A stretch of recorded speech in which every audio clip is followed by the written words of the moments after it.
ঢাকাই সিনেমার চিত্রনায়িকা পূজা চেরি সম্প্রতি আলোচনায় এসেছেন একটি পডকাস্ট শোয়ের মাধ্যমে।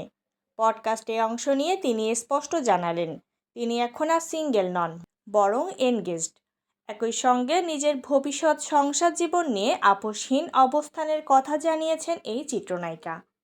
সেই পডকাস্টে পূজা চেরি বলেন, আমি এনগেজড। এই প্রথমবার আমি এটি প্রকাশ্যে বললাম। এর আগে অনেকবার বলেছি আমি সিঙ্গেল, কিন্তু আসলে আমি সিঙ্গেল না।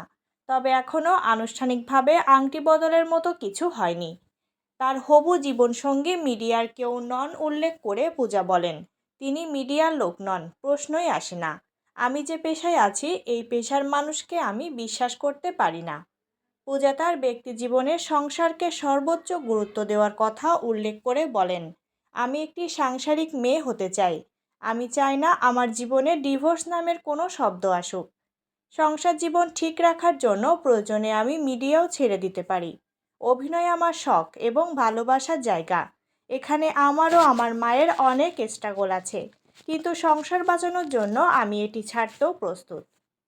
বিয়ের পরিকল্পনা প্রসঙ্গে পূজা জানান, মানসিকভাবে প্রস্তুত হলে তিনি বিয়ের পিঁড়িতে বসবেন এবং সেটি সবাইকে জানিয়েই করবেন। তার হবু সঙ্গী অত্যন্ত সহযোগিতামূলক মনোভাবের উল্লেখ করে তিনি বলেন, আমার পার্টনার খুব সাপোর্টিভ।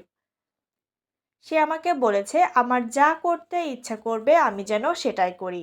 প্রসঙ্গত আসন্ন ঈদে প্রেক্ষাগৃহে মুক্তির অপেক্ষায় দম সিনেমায় অভিনয় করেছেন পূজা চেরি। তার বিপরীতে অভিনয় করেছেন অভিনেতা আফরান নিশো। বিশেষ গুরুত্বপূর্ণ চরিত্রে দেখা যাবে দুই বাংলার জনপ্রিয় অভিনেতা চঞ্চল চৌধুরীকে।